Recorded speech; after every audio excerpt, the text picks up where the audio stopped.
It's really great to see everyone for our second seminar of the semester, our second international seminar for the semester. Today we have Noah Geisel. And I just want to tell you guys all something before I introduce Noah more formally, is that Noah was actually supposed to be in Israel right now. He had planned a trip and he was going to plan even giving the talk within from our FLS, even if people wouldn't have been there. But because of new corona restrictions, Noah had to go somewhere else. And he's going to be our first seminar speaker, giving it in sunglasses. And dare I say, Noah, where you are right now? But we're all going to want to... does everyone see? I'm in San Pedro Island in Belize instead of Israel. And the water is hitting me, the reflection of the morning sun's hitting me right in the eyes. So that's why I'm wearing sunglasses. I apologize. I tried wearing glasses, but I would have been squinting the entire time.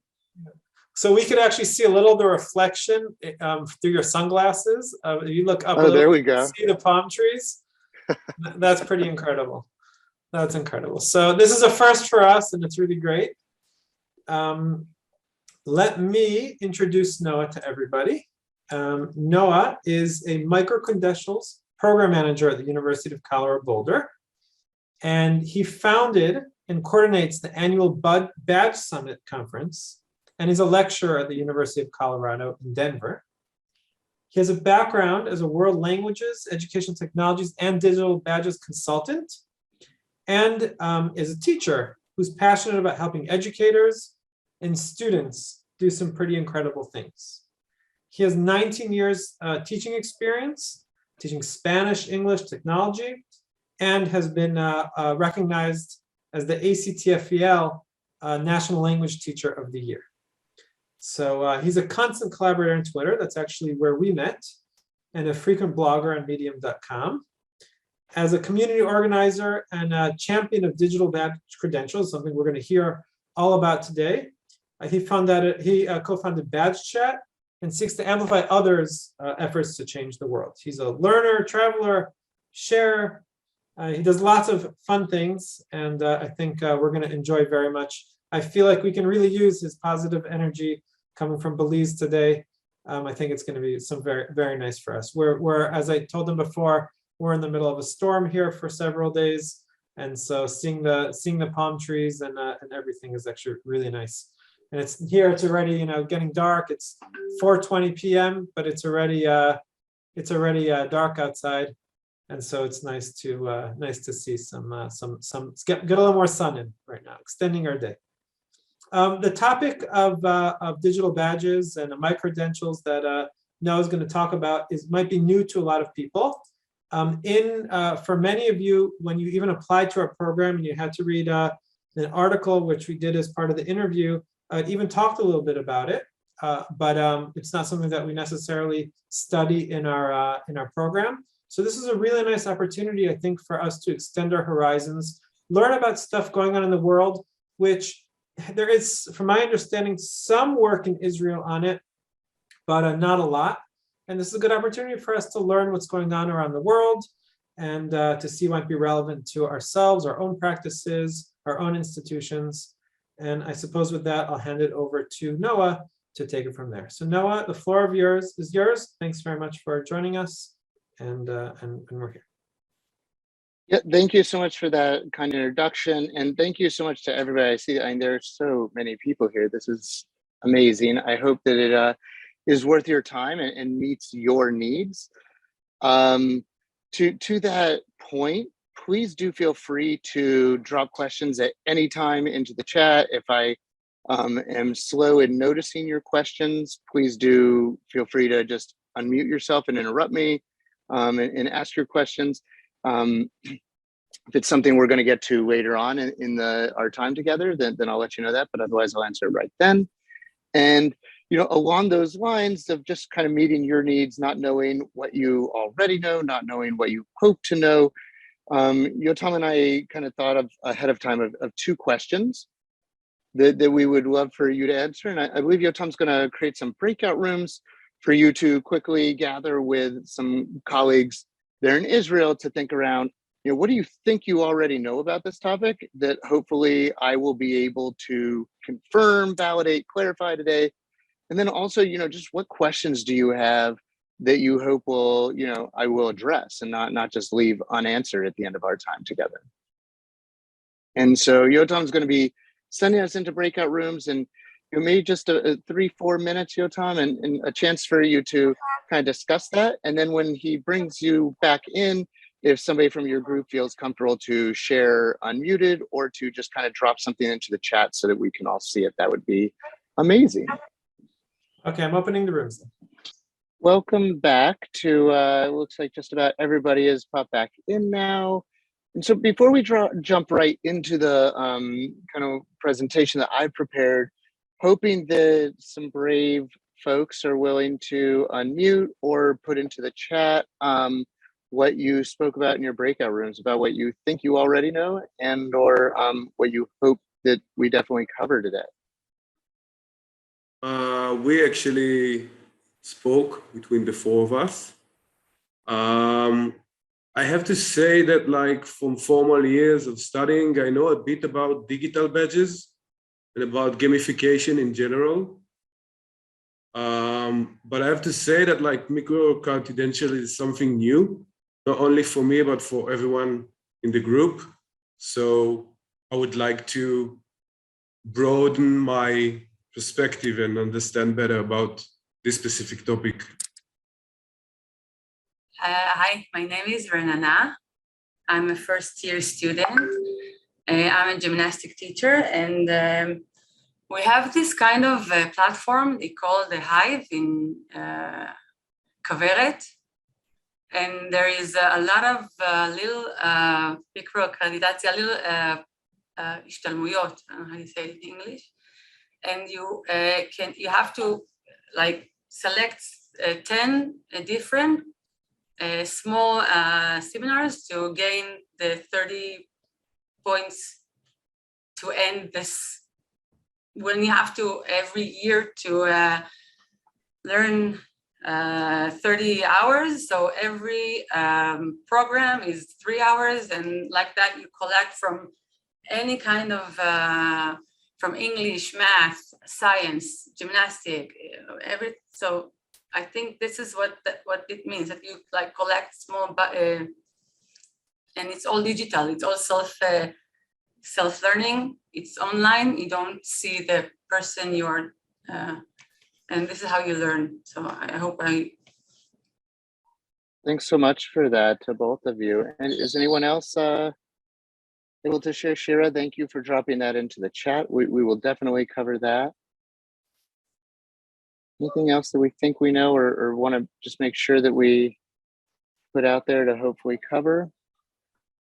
And Oren, when we say identity, it sounds like you're talking about the like self, how they view themselves, their personal identity. We're not talking like on the technology side of like identity management and sovereign identity and verifying that you are who you say you are. That's just to clarify, you're talking more the first thing. Not collective identity or anything like that. Okay. Thank you. Well, I think this is helpful. As you know, anybody else feels more comfortable, please do jump in and drop those in the chat, and hopefully I will do a good job of monitoring that for you and coming back to it to make sure I would like to yes. add in the name of our group. We had a really interesting discussion about badges in the real world and badges in the digital world, and what are the similarities and differences. And we thought that maybe in the digital world it extends what we know about badges in work. We were talking about hospitals and what people wear, and we were talking about the army, which many of us have been part of, and we're trying to think of the hierarchies as one option and categories as another option, and things that you can do with one kind of something you wear and that you can't do, or doors you can open if you have that kind of badge or not. So we would love for you if you could elaborate while you're talking on these similarities and differences. Thank you so much for that. And I apologize if what I'm typing into the chat is annoying to you all. I'm just partially noting what you're saying and partially just re-explain it in my own words so that I have ways to come back to it. I would describe, that last part, for example, that you mentioned there, Yael, is a value proposition. What is the sort of handshake of, if we recognize your asset, the door of opportunity that's going to be opened for you as a result. And I love that you went there. I also want to validate where you went, that for all of the fancy digital, the technology, the razzle dazzle, to your point, a lot of what we're talking about has been around for hundreds and even thousands of years, right? So I think I want to validate for you that that's absolutely a good parallel to kind of jump onto. I am going to share my screen here. Hopefully this works well. I'm gonna go ahead and expand. Please do feel free to reach out at any time. By the way, my email address is there. As Yotam mentioned, I'm also on Twitter. I'm at SenorG, SENORG. And that's actually the easiest way to reach me. When my wife notices I'm not responding to emails or text messages, she direct messages me on Twitter, because that's my that's my fastest way to respond when I communicate. And by the way, are you seeing the gallery here, or am I covering up the slides, or are you only seeing the slides? You're fine. Okay, I'm not covering up with your faces. Perfect. Okay, so I talked about, described this as digital badges, micro-credential, and learning data that actually matters. And I thought that on that third part, I just wanted to share just a little bit about my journey to this space, and that I am so sorry. Apparently somebody's running a generator in the background. Hopefully that's not overly distracting. But my own journey, in the United States, there's a huge focus on data-driven education, data-driven decision-making. And a lot of it relies on test scores. And it's a lot of knowledge-based test scores and multiple choice scores and things that, 7 years, 8 years, 9 years ago, this felt kind of revolutionary. But now today, I think is pretty accepted that, a lot of those knowledge-based things are things that we can Google the answer to, right? It is, if that's our number one data point in understanding, how well learners are progressing in their, learning journeys, it might be really flawed data. And my feeling was, coming up on a decade now, just a sense of frustration that there is learning data being produced that we as educators we're not doing a good job of capturing. And so how might we really look at capturing empathy, kindness, collaboration, as well as hard skills, right? Like maybe specific moves in, our colleagues' gymnastics class. And, how do we do that without doing multiple choice tests? And how do we notice it? How do we name it? And then, where I really got turned into badges was, how do we notice, name it, and then recognize it through credentials? And so, that's sort of the fast version of how I went from high school Spanish teacher to digital badge consultant, and now, a full-time job at a major US university implementing micro-credentials and digital badges. Is, for me, it just is this huge opportunity we have in education, as well as, our colleague mentioned, in the real world. And we're gonna get into all of those things, but I thought with this big, audacious, and possibly hubristic and annoying title, I probably thought I should clarify just where I was going with it. So hopefully that's a helpful bird walk there to just kind of launch into things. A quick agenda of where we're going to go today. I do want to meet your needs. So again, please unmute, drop questions in chat. Just, and Yotam, if I'm not doing a good job monitoring the chat, feel free to cut in and say, hey, we have a question in the chat. But we'll cover a general overview of micro-credentials. Because it was requested, we're going to do a little bit of just what micro-credentialing looks like at CU Boulder, University of Colorado Boulder, and then hopefully we'll have plenty of time for question and answer.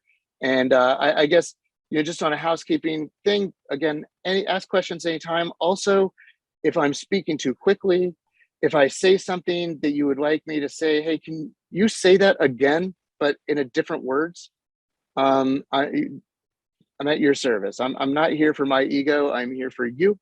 And so, if I say something and that doesn't quite make sense, or you want to make sure, please do ask me to just say it in different words. And maybe that'll help it make sense. And hopefully that will help you, help us. And also, if you ask questions that I don't know the answer to or don't have a good answer to, I'm the person who will admit that. I won't fake it. I will tell you, you know what, leave your email with us and let me get back to you, because I don't want to waste your time faking an answer that, isn't a good one. What I'd like to start out with, before we jump into just like what exactly these things are, is asking you to think about just what are the skills and competencies that help learners or help you access, your present success or your future success. And then think about, where are there lack of recognition of those skills and competencies on the official, transcripts, on, the CV. And, we have what's called a Jamboard. I don't know if in your classes you're already familiar with it. I'm seeing somebody nod, Jamboard, perfect. So there's a link there to a Jamboard where I'd invite you to jump in. If you look on the left-hand side of the Jamboard, and actually I could probably screen share. Hopefully you're seeing my cursor there. If you click where it says sticky note, you can choose a color of a sticky note, and you can type in your own and then hit save. And your own sticky note will appear on our screen here, where you can share just what is a skill that's essential for your own success. And please do just one sticky note per thing. Share, there you go. Hello, way to practice. Like one skill that I think is really important that Yotam mastered is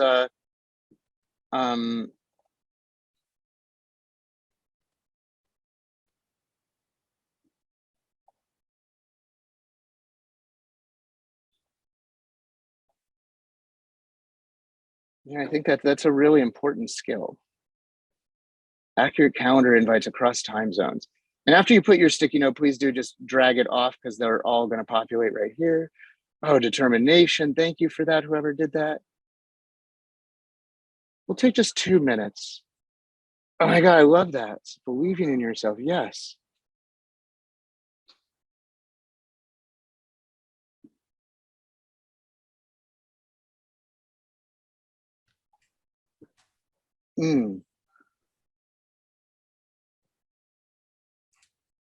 Oop, somebody accidentally might have just, oh, there we go. Okay.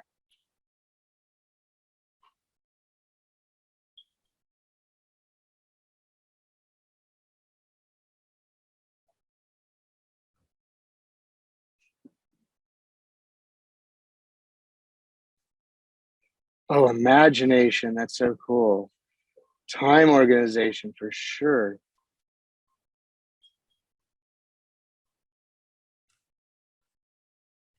Oh, this is the best this has ever gone. I'm loving everything that you are putting here.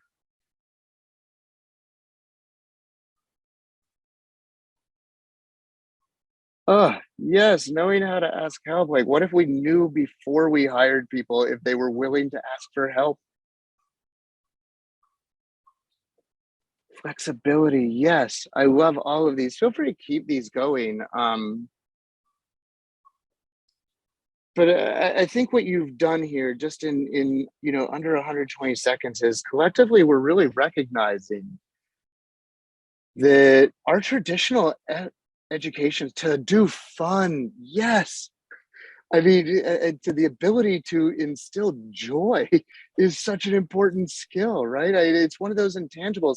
In this, what you're demonstrating here to me is why we know that what we're about to spend our time gathering and learning about is not a fad. This is not like just some, fancy, shiny flavor of the week that's going to go away in a year. This is here to stay, because everything that you're talking about, right, is stuff that, whether we're talking about the Israeli military, government jobs, whether we're talking about, I recently met somebody who's working in Tel Aviv for Microsoft Teams on a project where they're actually going to do badging. And, when they're hiring people, yes, they're looking at the classes that people took. Yes, they're looking at, are you an expert in this programming language, or in gymnastics, if you're going to teach gymnastics, but also, do you have focus? are you able to listen to other people? Do you believe in yourself? And these are the skills that employers tell us they value. And at the same time, they're the skills that at the end of the day, the education system is not giving learners the ability to communicate in a reliable, trustworthy way. At the end of the day, it's on us when we pursue jobs to tell an employer, hey, I have these competencies, I have these skills, and it's on the employer to then decide whether they trust us. A huge part of this space is trust. And so, spatial view, I love that. That's a skill I don't have. Like, I'm not going to earn that badge. And so as we think about these things, and what you've done there is just magical. Thank you so much for indulging me. And you know, for that, I think that's a really good jumping off point for you know, wrapping our heads around where we're going beyond just, you know, it sounds like there's definitely a familiarity through more gamification type instances. But I'm going to show a quick video here, and hopefully this audio, it works for us, with the artist Keith Haring, who I hope, if you don't know the name, you're going to recognize the art right away. He does very simple people. You've seen people wearing t-shirts of his art. I'm quite sure of it. Because I know when I was 17 in Israel, I bought a Keith Haring shirt. So I know that they're around. So let me just quick show this, and hopefully it helps us make some connections that we appreciate here.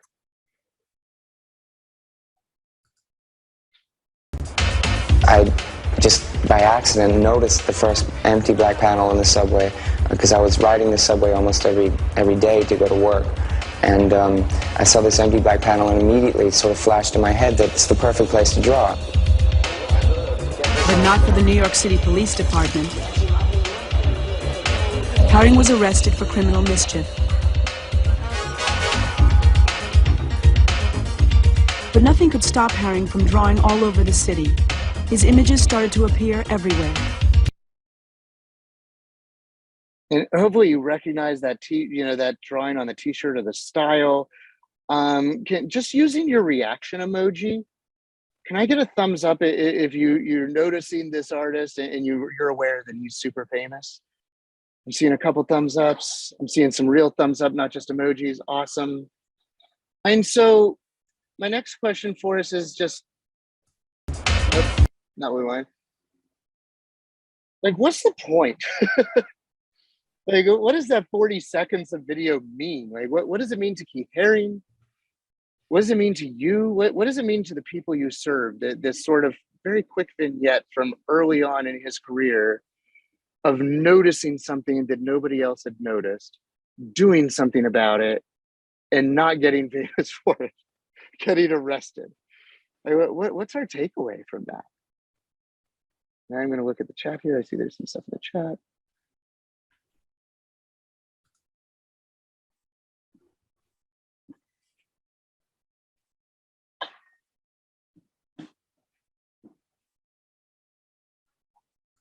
Is there anyone willing to share? What do we think the point is here? What do we think this means?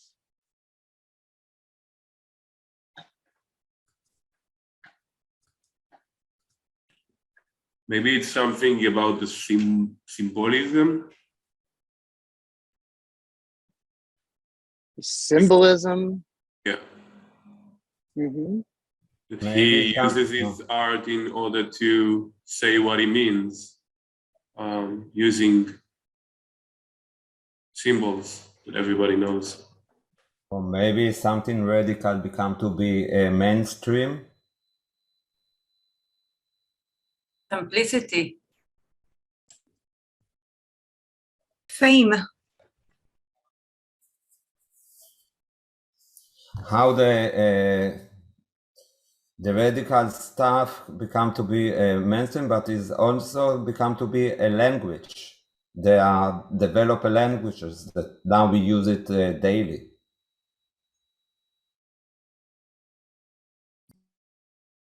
I'm thinking one man's trash is another man's gold.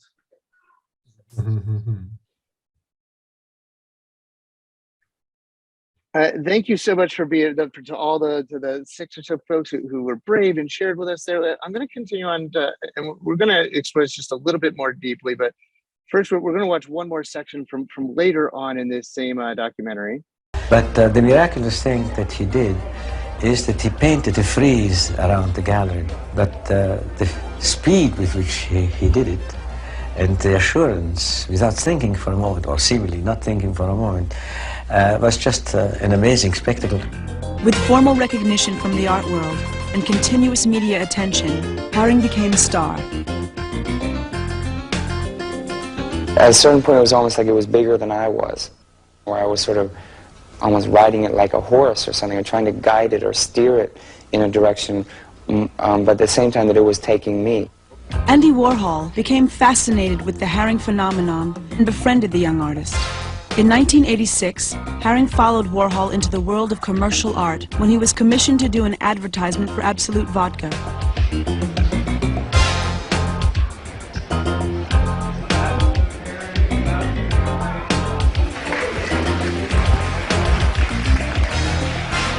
The Absolute campaign, and others like it, offered Haring an irresistible opportunity to reach a wider audience.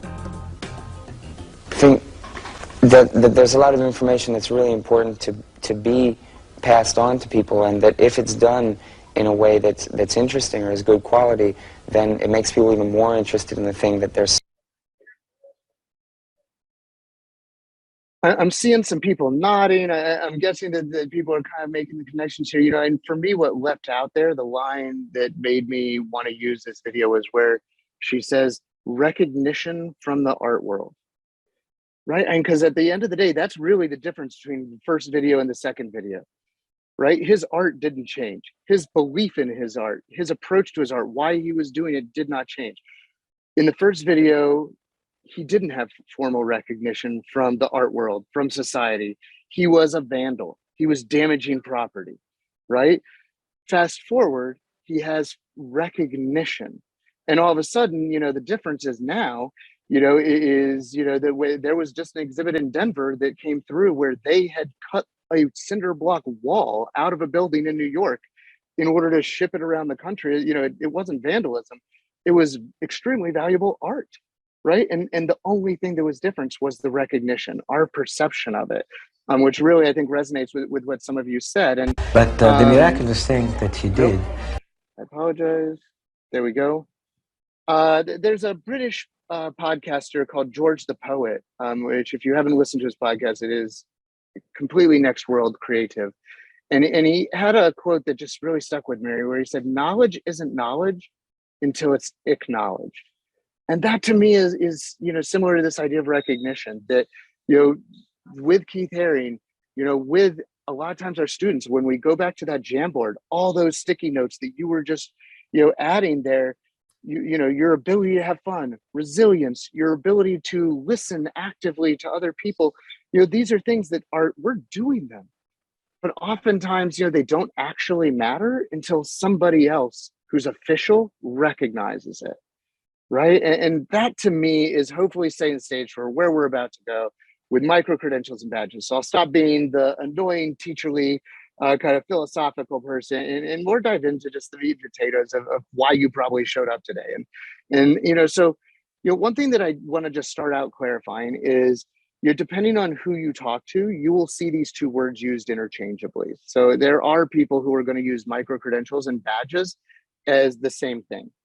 For our purposes today, when I use them, they are different. A micro credential is a program. So you enroll in a micro credential, you declare for a micro credential, you know, you successfully complete and meet the criteria of a micro credential program, and the digital badges are the digital artifacts that validate that skill. So, you know, an analogy might be that as diplomas are to degrees, badges are to micro credentials. So badges are like the certificate or the diploma. Micro credentials are like the degrees. They're the programs. And that again is not a universal definition. That is the definition that we're going to use for today. It might not be right.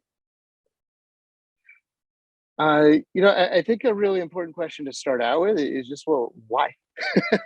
You know what I mean? I think for any of us, if we're going to do stuff, we need to be prepared for, you know, the student in the room or the professor who's with us today who's going to raise their hand and say, why should I care about your stupid badges? And I think that's a really important question. If we can't answer the why for what we're doing, maybe what we're doing is not what we ought to be doing. I'm hopeful though that we can answer it. For me, the why is kind of twofold. On one hand, it's legitimate and it's verifiable. And the way we do that is because the badges are digital.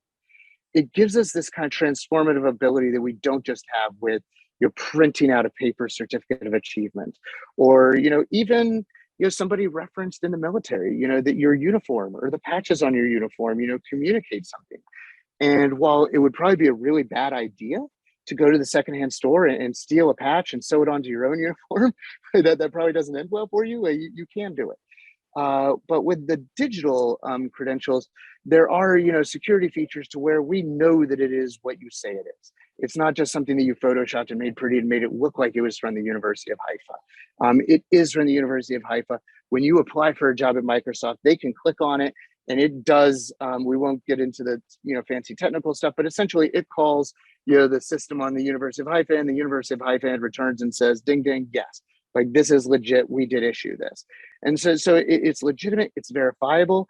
I mentioned that trust is a big issue. It adds this layer of trust to the digital credentials that we're issuing to earners and then verifying.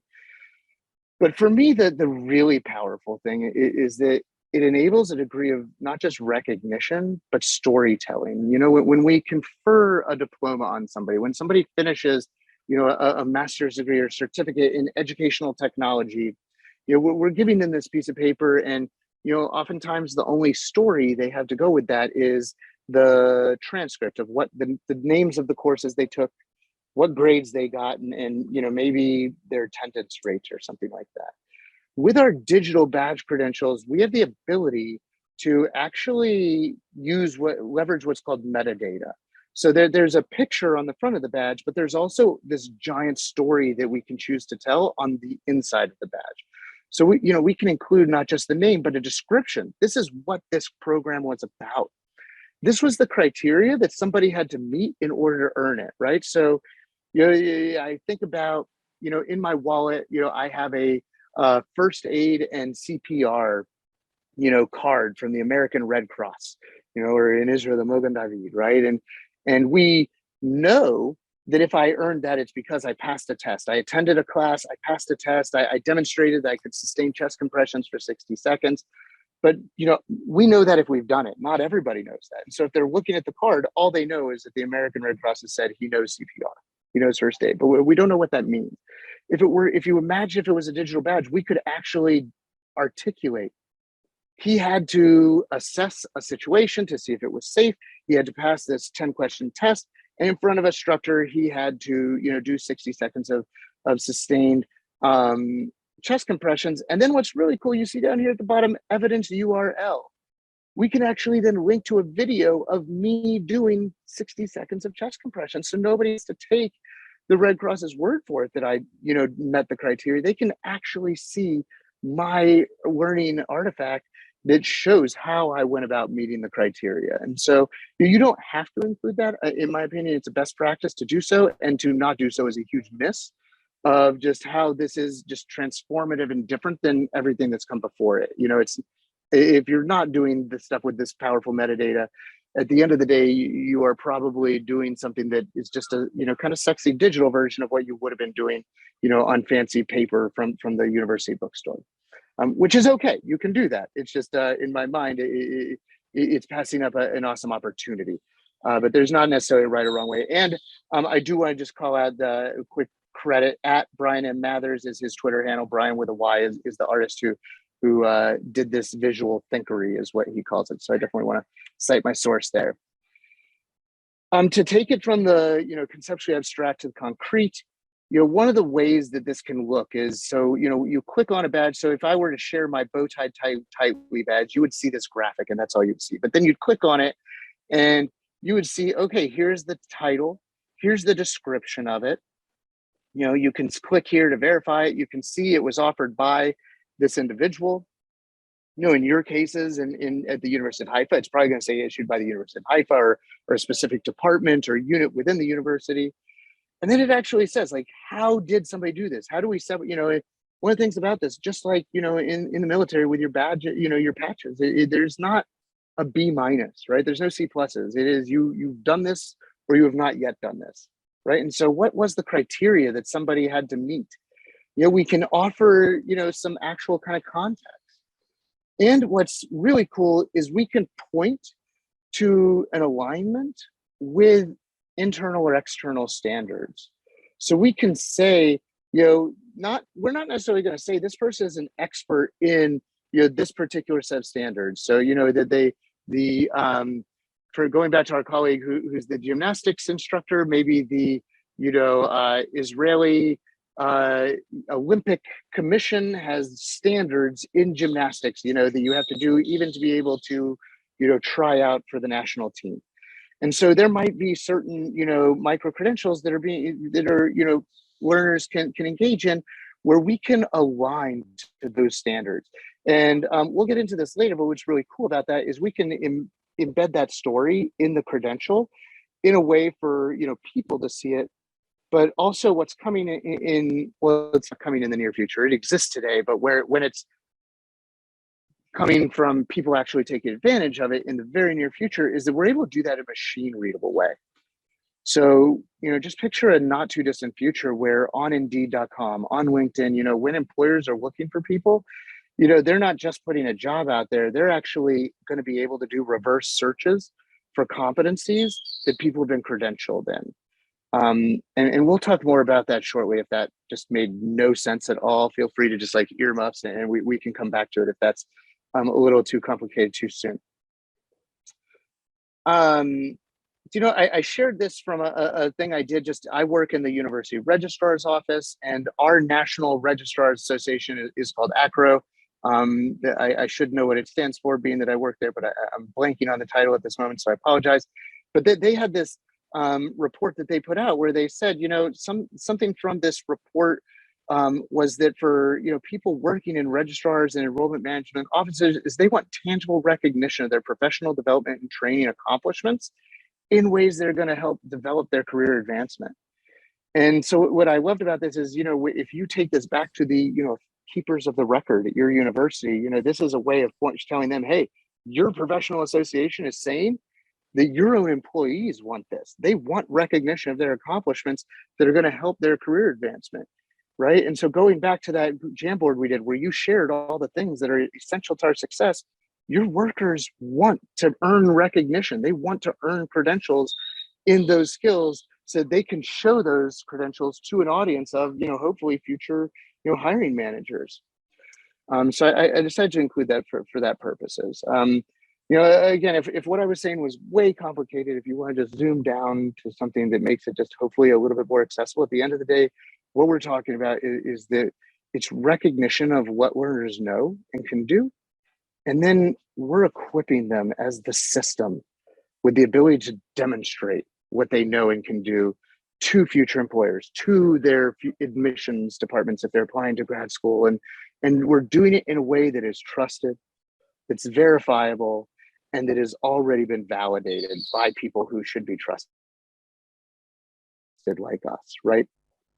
Just sharing, you know, again, that this is not a flavor of the week. Who's already doing this? I mean, IBM, since I stole this screenshot from another presentation by somebody else, you know, it was sharing that IBM has issued over 2 million. They've now issued over 3 million just to their own employees. You know, these companies that you've heard of are doing this. You know, Facebook is doing this. You know, and there's a lot of people in our countries who are making very good livings, you know, doing marketing for clients on Facebook. And Facebook offers learning opportunities for those people. And Facebook is issuing, you know, digital badges for that. You know, one of the ways when I say that this is going to be ubiquitous and not too distant future, one of the reasons for that is because of Walmart, right? I mean, Walmart, if it were a country, would be in the G8. And Walmart is doing this in their stores. They just finished this last, I think March, they finished a pilot with 90 stores, you know, which if you think about it, each store, you know, has hundreds of employees. So they basically ran a pilot with a small town where they were credentialing granular level skills for every single job in the store. You know, so one of the examples that stuck out in my head, you know, when you talked about gamification and leveling, you know, at Walmart in the bakery department, they have 4 different levels of cake decorator. You can earn your level 1 cake decoration badge by essentially just passing a written exam. Your level 2 cake decoration test is that you do a sheet cake, just plain rectangular cake with white icing on the top, and you show it to a manager who says, yes, like that's good enough. We could put a price tag on it and put it out on the sales floor. You are now a level 2 cake decorator.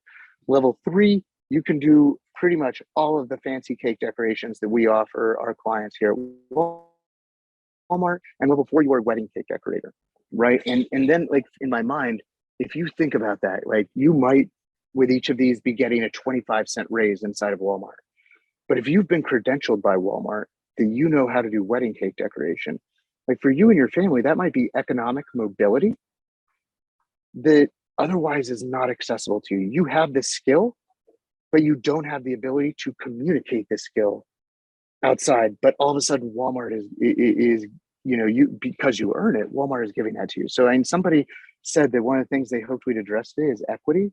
And, that to me, I know that a lot of people have opinions about Walmart. I know a lot of people wouldn't necessarily go straight to Walmart being a harbinger of equity in our world, but I'm here to tell you that this is, in my mind, an example of how this might really be a stepping stone to really making successful futures and economic mobility accessible and equitable throughout our world, and not just in the United States of America.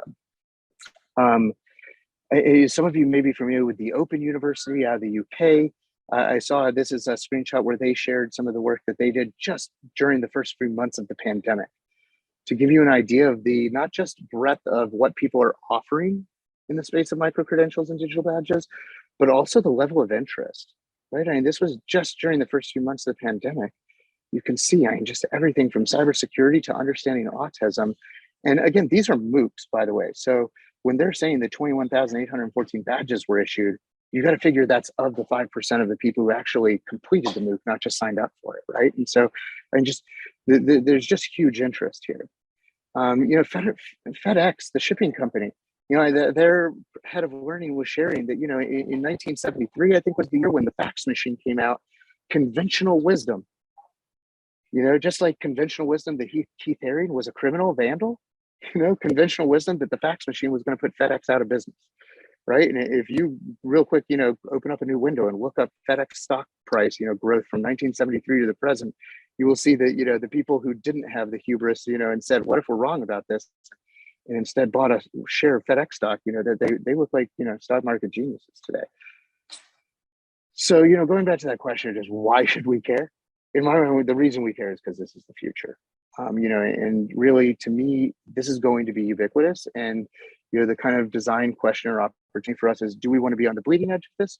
Or do we want to wait for other people to kind of lead the way, and we'll adopt when it's more mature?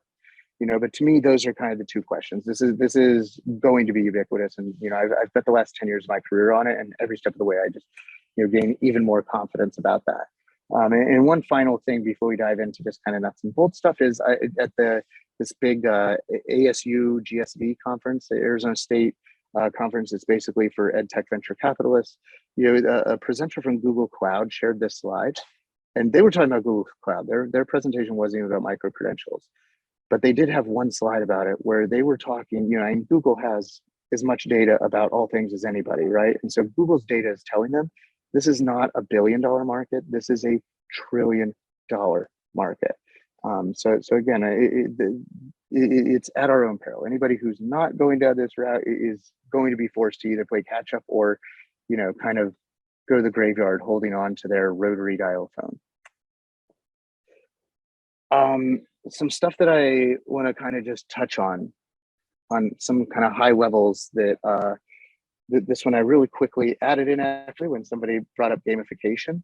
I think that regardless of how you implement digital badges and micro-credentials, gamification is probably part of it. And so the real question is just the intentionality about the gamification. And so what do I mean by that? I think that at most universities where they're doing this, as credentials that people are going to be sharing, on LinkedIn, they're probably not very intentionally doing gamification, but that doesn't mean they can't. You could be doing gamification, and similarly, just because you're doing gamification as a way of, engaging learners, as a way of maybe increasing completion maybe you're largely doing it to help with progress monitoring and goal setting and crossing the finish line. That doesn't preclude you from doing it in ways that are, also more of interest to an external audience beyond just the learner and the instructor. And that gets to another point that, to me, when we think about things that will be shared with an external audience, and not just for the learner and, to have in their digital backpack, or maybe to take home and put on mom's digital refrigerator, I use the word credentially, that we're issuing credentials that are credentially. And somebody did ask about, kind of quality assurance. And that's a really big question, right? That there have been over 42 million digital badge credentials created in the open badge ecosystem as of March of this year. And so that, and that's only growing, by now it may be approaching 100 million. And, some of those are, that bow tie tied tightly badge that I shared the screen of, that's one of those 43 million. So there's a lot of stuff in there that, is not of high quality. And so, the quality question is, I think, a good one to be asking.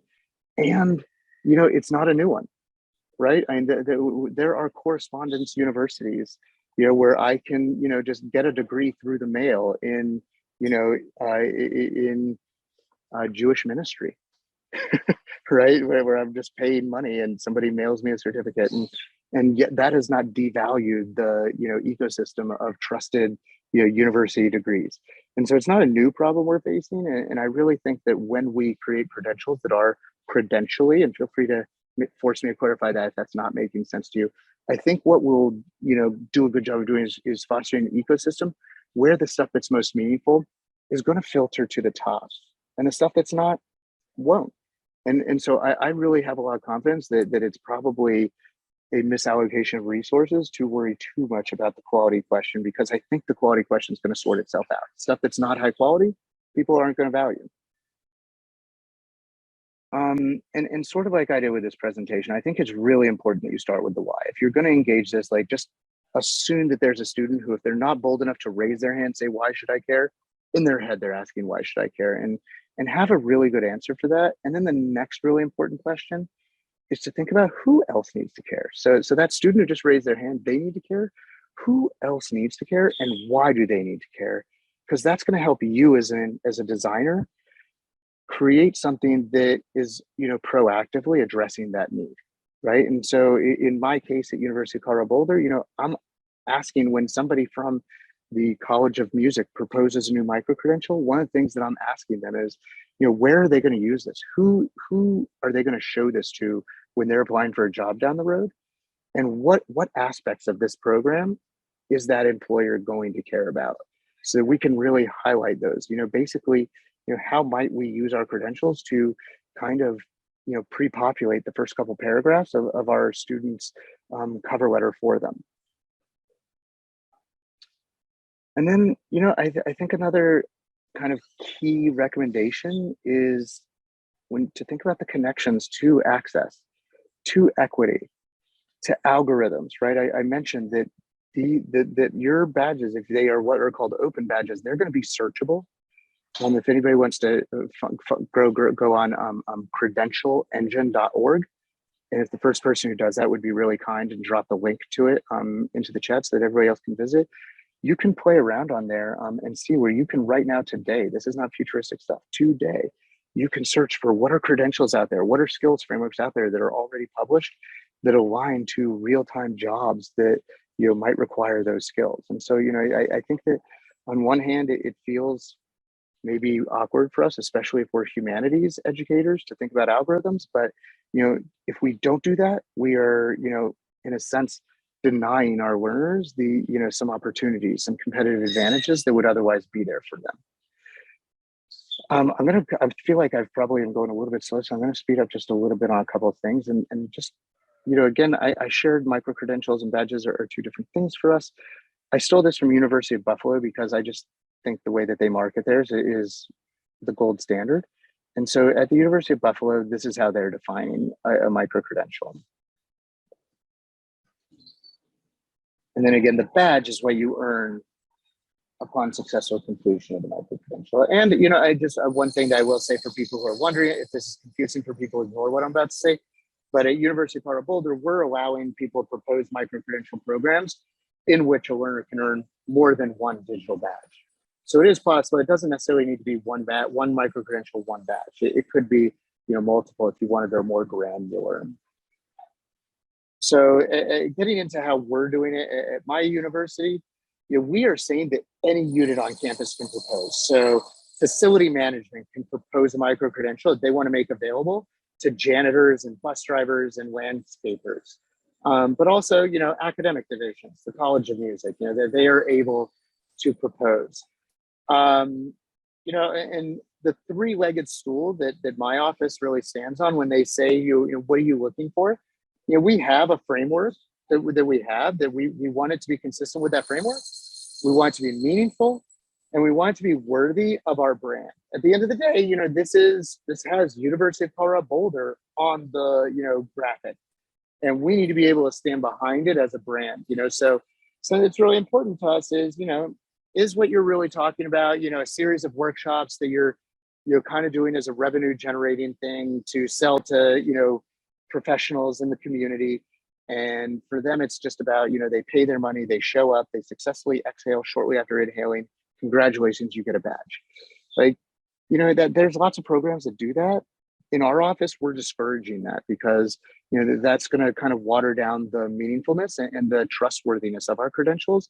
And if one of them is not, necessarily trusted, that's, all of a sudden a big threat to every other credential in our ecosystem.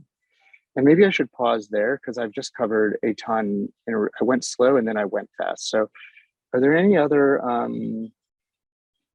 any quick questions or clarifying questions that I should address real quick? I'm curious, why do you highlight the recognition and not the achievement in requiring new skills or any process a learner can to get a badge? Is there a reason for that?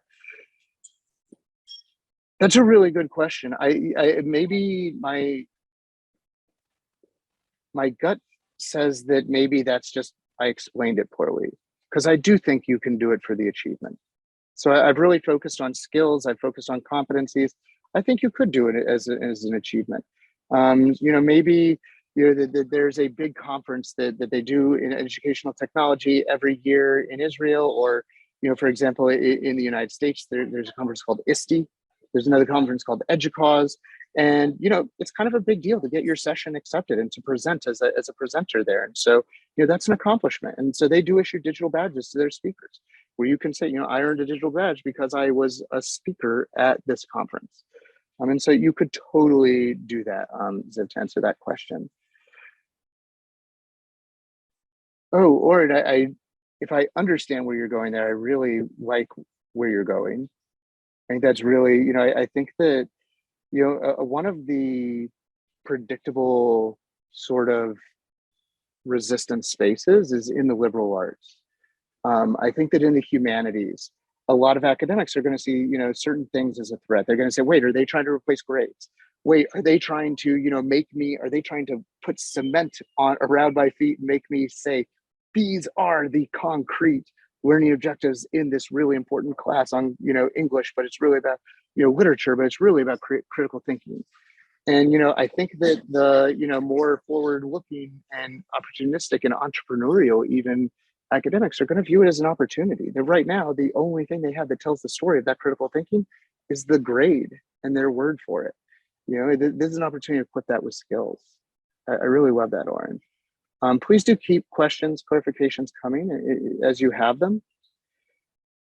At our university, when I said we have a framework, this is what the framework looks like. So on micro-credentials that are for credit, we already have what we call certificate programs, which depending on the, the school that's offering them is between 8 and 11 credit hours. So we say it needs to be smaller than that. So that way there's just no confusion. We're not stepping on the toes of certificates.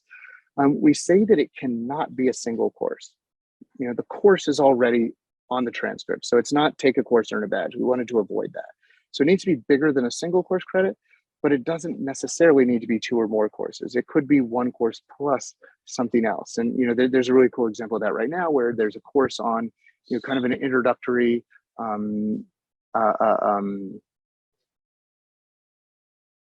data analysis course that gets into data visualization. And there's a process called ETL, extract, transform, and load, that there's industry certifications for. And so the professor has them taking this industry ETL certification exam and bundling that external experience with his course for this, kind of basic data analysis micro-credential, which I think is really cool. On the non-credit side of the house, I've given you a bunch of bullet points here, but I think that the biggest thing to highlight for us is that the criteria needs to be measurable. We need to somehow state, what is the criteria that separates somebody who just showed up from somebody who has earned, successfully completed the micro-credential and deserves to earn that digital badge. Yotan, that is such a good question. We're going to come back to that one, if that's okay, because otherwise that's probably a kind of, we don't get out of that one.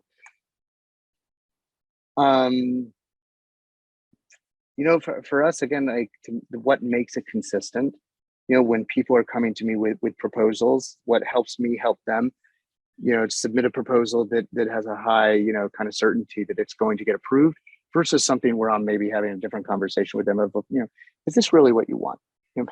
Maybe we're not meeting your needs here. Let's coach you away from this. And so that first one is, again, that thing that I said, is what you're doing credentially? Is it something that you are intending to be consumed? Is this something that you're picturing that there's somebody other than the learner themselves who utilizes this? And in most cases, that's going to be a hiring partner, is somebody who's going to be interviewing your learner in the future, looking at this, and then I think another great consideration to the gamification point is the gamification. How are you incorporating it? Is it intentional, or is it just kind of there, implicitly? And are you doing it in ways, I do think that it's really important, sort of like a colleague, and I think it was before most people had jumped on, but she was discussing, game-based learning is very different than gamification, right? It's squares and rectangles. And so, I think that if you're thinking about game-based learning, where the gamification is embedded in the learning, it is not, games, to just kind of get people engaged in the learning process. I think that sort of mindset is going to be really helpful when you think about how do we design micro-credential programs that intentionally incorporate gamification in ways that don't take away from that meaningfulness and credentialiness.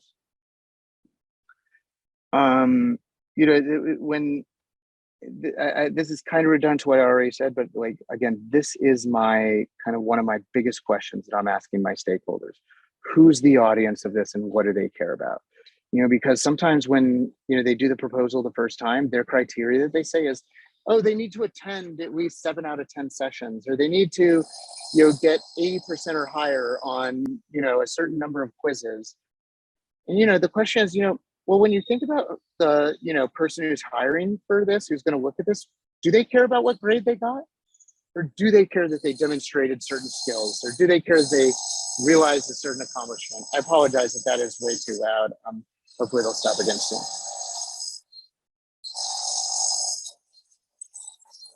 So these are two kind of early examples out of the University of Colorado Boulder that I just kind of wanted to share screenshots of.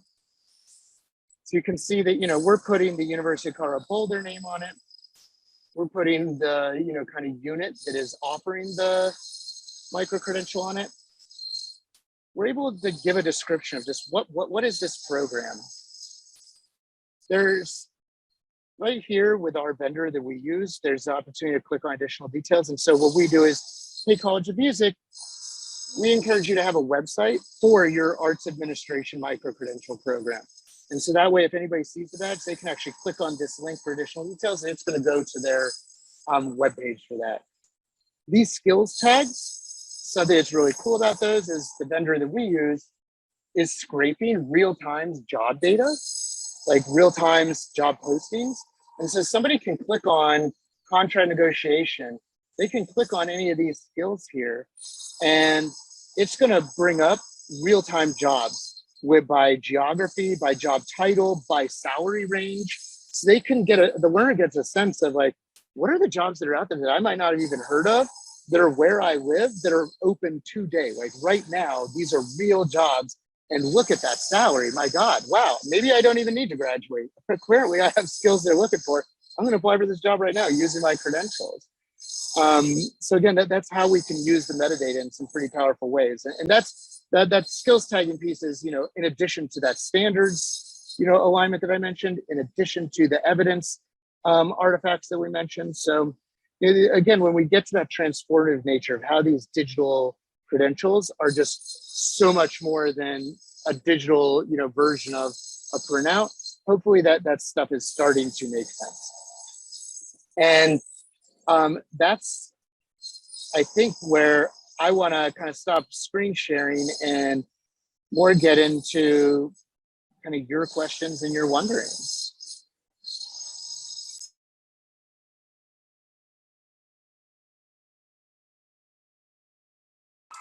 One thing we've done in the past, and it might be useful, is to give people 3 or 4 minutes in groups to discuss their questions, sometimes to process everything they've heard, because there's definitely a lot to think about here. Is that something that, Noah, you think would be a good idea? And what about the rest of you? Is that something you'd like to do? Yeah, I see some heads nodding. Okay, so let's take 3 or 4 minutes, not a long time, just because we want to get back to Noah. Just 3 or 4 minutes to talk in a small group and just think about some questions you might have, and then we'll come back and it could enrich the discussion. So I'm going to be in the same groups as last time. And for anybody who's still here with us, if you're actually at your computer right now, feel free to drop questions into the chat while you're right here with us. If you're having trouble getting to the breakout room, or unmute and say it right now, and I'll write it down for us.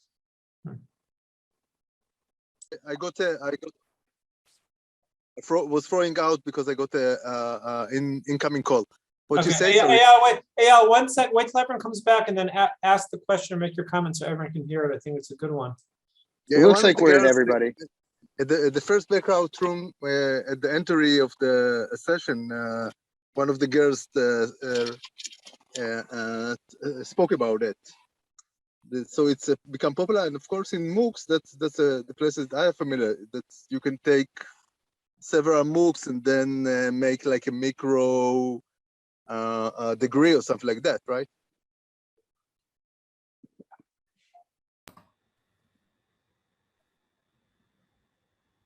%, yeah. I think that what you just described is totally spot on. And before everybody was back in, one of the things that did I say that right?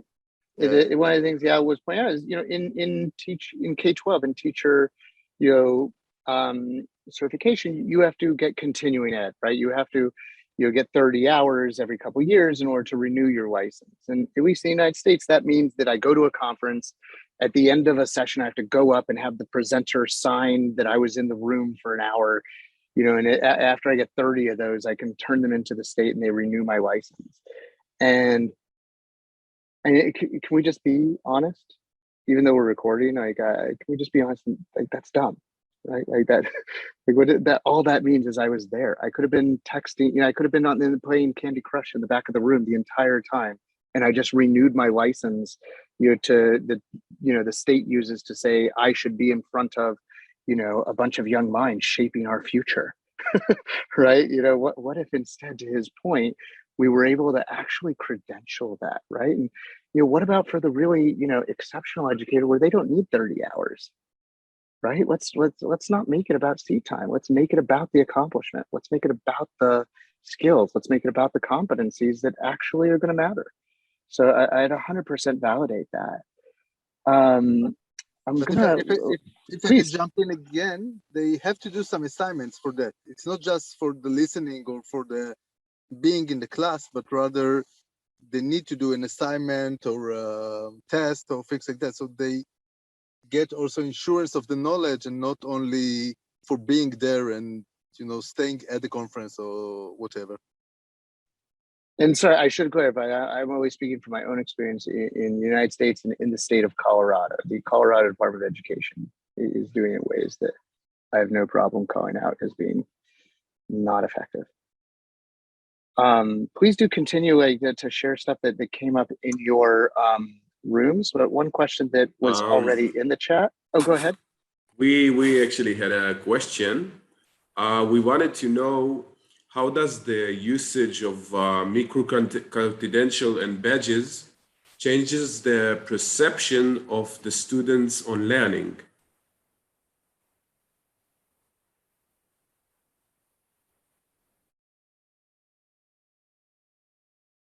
Because you said, you know, at the end of the day, we're talking about the students. That's what matters. Yeah. I want to add something to what Guy said, because it's related to also something that we talked about. What is the role of badges in learning? So you talked about the role in communicating your skills that you earned and getting recognition for these skills, but they could also play a role in students' learning progressions if we think about them in the context of K-12 education. What might it look like it's in school in a kind of program that tries to use badges to promote gamified learning or gameful learning? Those are both great points. I did just drop a link in the chat to one example in K-12, where, you know, instead of going content specific, they aligned with the State Department of Education's 21st century skills. You know, so things like, you know, information literacy, collaboration, critical thinking, awareness, leadership, and, you know, said, you know, this can show up in physical education. This can show up in math. This can show up in social studies. This can show up in first grade. And so this is an example of how one school district is, you know, trying to implement this in ways that you know, their approach is to say, here's a one sentence definition of what this skill is. And then they trust classroom experts in their own classes to say, you know, in my second grade classroom, this is what it looks like this is the criteria to demonstrate that. And so really trusting the teachers to you know, validate the learner's progress and to issue the badges. And so that is one example to your point. I think that some of the other really encouraging stuff, I don't know if any of your instructors have shared that there's a website or a tool called Classcraft. On the gamification side, Classcraft I think is a really great example. They're not the only one. There are others, but I happen to have met them, and I think they're good human beings, which, you know, isn't always the case with a for-profit technology vendor. So you know, that's, you know, they're doing a great job of showing you, you know, you can take, if you have your lesson planned out, right? If you've done backwards planning and you know the steps, you know, if you're, whether it's through modules or however you're doing it, to where you can use gamification and badging in really powerful ways to foster progress monitoring and goal setting, right? So where the learner always knows where they are, they always know what's next, and they always know like where the finish line is to where they're going to get to, you know, in that place. And I'd say that, you know, one important distinction that we didn't touch on that I'll be very brief on, just on the technology side, is there are what are called open badges, and then badges that aren't open badges. And open badges at the end of the day is a technology standard that vendors either, you know, build to be compliant with that standard or they don't. And one of the keys with open badges is they're kind of what they sound like, you know, that they're portable, they're transferable, you can share them external, they're not just in a walled garden, so to speak. The other version would be like Classcraft badges, I'm pretty sure are not open badges. They're, you know, they live on Classcraft. If you're familiar with Schoology, that would be another example of really awesome badges, but they are not open badges. They live on Schoology. You don't take them outside of Schoology and put them on LinkedIn. You know, they're really more about, you know, communication between the teacher and the student, and they probably don't have a lot of meaning, you know, outside that classroom or carrying forward to the next year, unless that the two teachers are working as a team to plan where, you know, we have this awesome game that, you know, follows you from, you know, third grade all the way to the end of fifth grade, and the next teacher just takes over, you know, new bosses kind of a thing. Hopefully that answers those questions. Oh, if you're familiar with Gradecraft out of University of Michigan, yes, totally. And by the way, that they have people who will do presentations for you. If you're not familiar with them and want to get connected with Gradecraft people in there. We actually use Gradecraft in our program. We collaborate. Oh, yeah. Perfect. Mm-hmm. Yeah, Gradecraft. I think Michigan. It's Michigan. Yeah, they're great. Mm-hmm. We had a conversation in our room that we thought that badges can be external motivation to change something interior. So if you want to change a behavior in a class, you want to give badges, and then something will give the kids motivation to change the behavior that the class want to change. And we also talked, Noam and Madeleine, also talked about the kids can choose what the badges are going to be, what the score is going to be, what is the most criteria that they want to change. And with the children like talking about it and deciding together, you can use this badge to make a behavior change. When it's something the whole school knows about it, and the headmaster, and you give it every time recognition for a class that got certain badges, and this is how you can change a behavior, not just learning knowledge. Yeah, I just want to validate. When I started out saying, 8-9 years ago, when I first started, 10 years ago, when I first started down this road, it was because of what you just said. I was using at the time Class Dojo. I don't know if you've used that at all, but it's for classroom management, and for behavior modification, if you will, but also the behaviors are customizable. So in addition to positive behaviors like raised your hand or showed up prepared, and negative behaviors like did not raise your hand, or you could also do things like helped a classmate, asked a follow-up question, restated someone else's point, right? Like you can do custom behaviors. And so I just love where you went, Hanana, I hope I pronounced your name correctly, with just that you can do this in ways that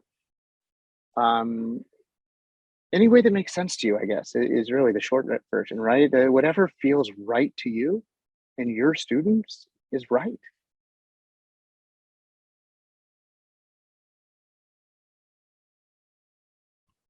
Could I comment on something? We were talking about in our group about, we mentioned Randall Collins' famous book about the Credential Society. I don't know if you read it or you're familiar with it so much. I can't hear you. So in that book, it's like the higher education is being exploding with a lot of different programs to give different credentials for many, many things. And this seems like a continuation of this trend. Perhaps it's like having a credential society on steroids, in a sense, you could call it. And also it could also be a critique, this kind of a movement that is criticizing the formal credentials being given by these higher education institutions. And I don't know if you ever, if you're dealing with these questions, or if you think about it, or more in other terms. Perhaps you could comment on this. I'm not familiar with that research, and so I don't want to fake it. Mm-hmm. But everything you're saying sounds just like, yes, 100%. I'm a big believer in humility, and I think that a danger is people who are so sure that they're right, especially in education, especially in people making decisions. That I think a really valuable skill is to ask, what if we're wrong about this, right? The people who were so sure that FedEx would be out of business, in the 1970s because of the fax machine. What if they ask themselves, what if we're wrong? And I would just say that I'm personally very wary of people who start off sentences with "you have to," "you need to," "you should," "you can't," because with any of our understandings of things that are any more into the future than today, history has shown like we're wrong more often than we're right about our predictions, right? Like, there's only a handful of people who are famous in recorded history of thousands of years for getting things right, right? Like, and that's because we don't. And so I think it's really helpful to not be boxed in by supposed experts who say this is the right way to do it. And so if your creativity and your thinking is taking it to this really exciting place of potential and possibility that unlocks opportunities for learners, my only expert advice is to run with it and, and to not listen to anybody tells you you can't do that. We have a famous writer that is say when we are right, flower doesn't bloom. So it's Avidan.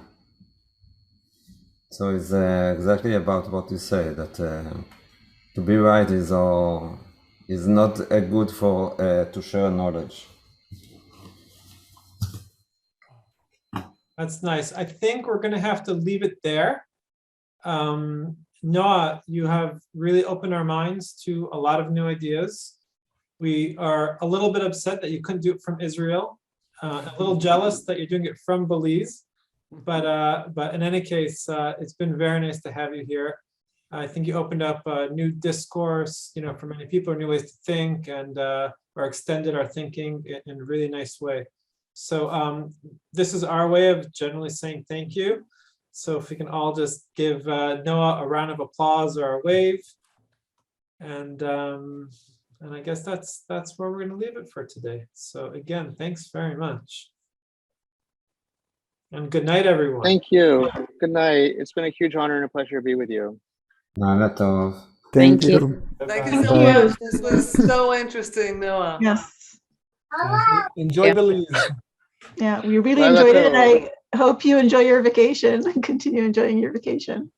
Thank you. Next year in Israel. Next year in Israel. A little warmer. Hopefully in Haifa. See you. Thank you. Thank you so much. Thank you very much. It was really very, very interesting and helpful. Thank you. Thank you. Stay in touch. Really opened up. Thank you. Bye. Laila tov. Laila tov. Laila tov.